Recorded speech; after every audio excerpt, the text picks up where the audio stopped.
Get off my property before I call the cops. That's what she screamed right there on a Saturday morning sun, not even all the way up over the rooftops. Her voice sliced through the air like a blade, catching me off guard, and honestly waking up half the neighborhood. I was just standing there watering the flowers my late wife had planted, half lost in thought, feeling okay for once, until this woman in a gray suit with a red clipboard hugged to her chest like a riot shield stomped across my grass. My daughter Sloane was pedaling her bike in little loops in the driveway. She froze, eyes wide like a deer. I remember thinking, here we go. Another peaceful morning ruined by someone else's idea of control. Name's Holden Merrick, architect, restoration nut, accidental trouble magnet apparently. I spent that morning the way I always do now, since Willa passed pancakes for Sloane, checking my email for work, pouring energy into anything but the quiet ache inside. The yellow chrysanthemums Willa planted 2 years ago were finally blooming, which honestly felt like some kind of win. That's when Karen showed up. The air got heavy like the moment before a thunderstorm. She wasn't alone either. 2 other people in tow, both clutching folders. They walked across my lawn like they owned it, Karen's heels leaving marks in the grass I'd just spent weeks repairing. She looked at me over her clipboard like I was a problem to be solved, not a neighbor. Mr. Merrick, this is your 3rd violation notice. You have 24 hours to repaint your house to an approved color, or we'll move forward with legal action. I had to stop myself from laughing out loud. Legal action. For what I'd seen the deed when Willa and I bought this place, she'd highlighted the part that said we weren't under any HOA restrictions. No paint color limits, no fines for parking my truck in the driveway, none of that nonsense. I'm sorry, but I'm not in your HOA, I said, calm as I could manage. I checked the deed myself when we bought the house. Her lips curled into this little smile, more like a threat than anything else. Everyone in Greenfield Estates is in the HOA, Mr. Merrick. You can't just opt out. She didn't even look back when her guy shifted uncomfortably beside her. He knew she was on shaky ground. Still, she pulled out her phone. Since you're being uncooperative and frankly hostile, I'm calling the police. Hostile. That one stung. I hadn't raised my voice, hadn't even moved, just stood there with my garden hose trying to make sense of it all. She dialed, "Yes, police, please, resident, refusing to comply with HOA regulations, verbally aggressive. I'm concerned for my safety." I heard Sloane's voice, small and scared, behind me. My stomach twisted. 5 minutes later, patrol car rolls up, lights off, but it might as well have been a circus. Neighbors peeking out windows the whole block, probably live tweeting my humiliation. Officer Finch steps out, a guy I recognize from the school safety night. He asks what's going on. Karen launches into her act claims. I threatened her, ignored notices, that kind of thing.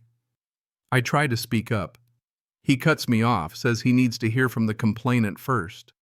Procedure, sure, but it still made me feel like a criminal in my own yard. Finch's partner checks my ID, asks if I'm armed. Just a hose, I say, and I can't help but laugh. Not that anyone else was laughing. Finch flips through Karen's paperwork, frowns. "Ma'am, this is a civil issue, not criminal. HOA disputes go through legal channels, not 911.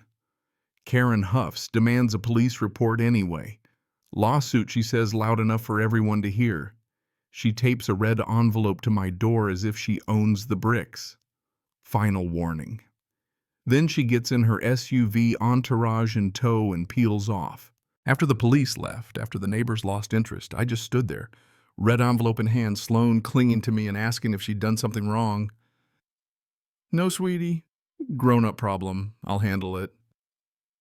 But inside I felt poisoned, like something in my home had been contaminated. Hot chocolate for Sloane, just like Willa used to do. Then I went to the basement, dug out every document we had on the house. The deed clear as day, not subject to restrictive covenants. Plat map showing my lot sat just outside the Greenfield boundaries. So why was Karen so sure? That's when I found the unopened letter from Hartman and Pettigrew buried under the deed. I'd meant to open it, forgot. Turns out Willa's great-aunt Iris, the family's mysterious real estate genius, had passed and left me her controlling shares in Greenfield Management LLC, the company that managed the HOA. 51% just waiting for me to sign.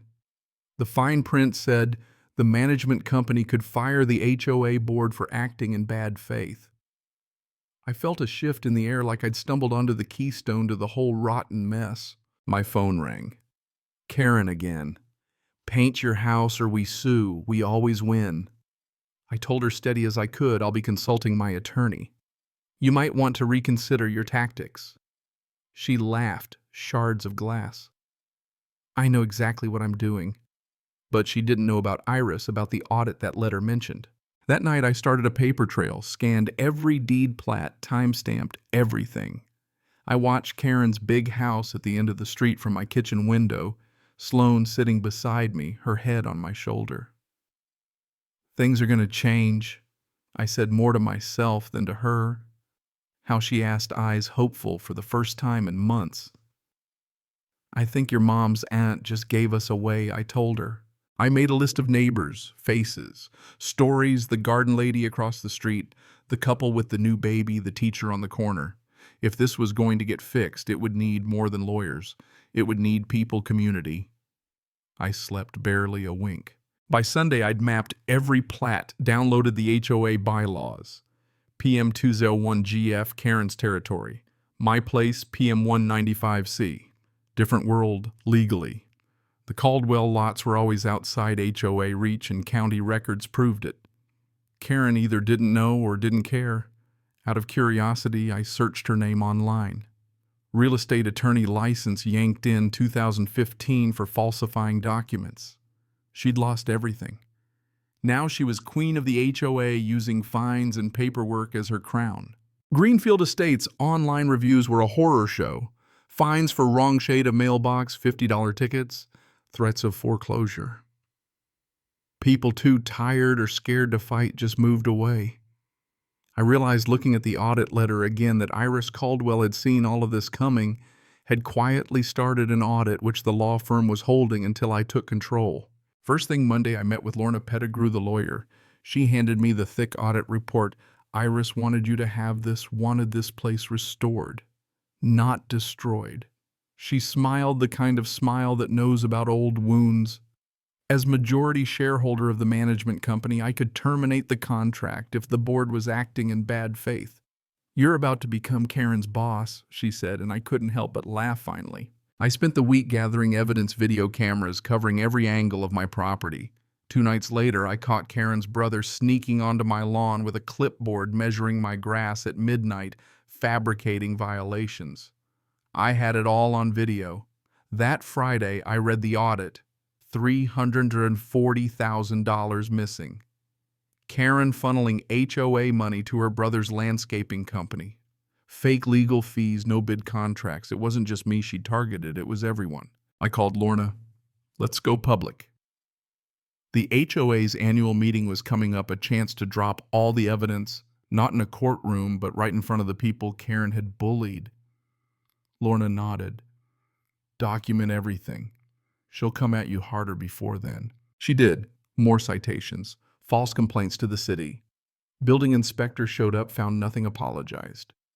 My neighbor, the HOA treasurer, met me for coffee, hands shaking. I've been scared of her for years, he said. I handed him the audit summary.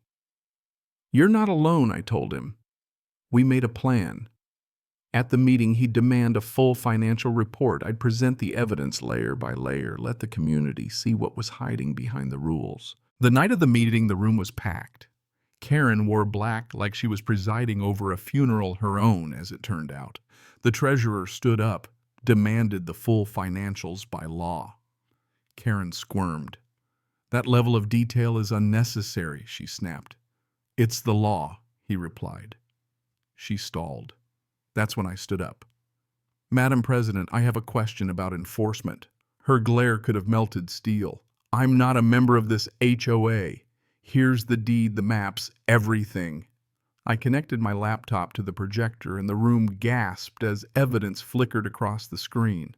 Then I played the security footage, Karen in the dead of night, her brother staging fake violations. The room erupted. People shouted, I knew it. You've been doing this to all of us. Karen tried to shout me down, claimed the audit was fake.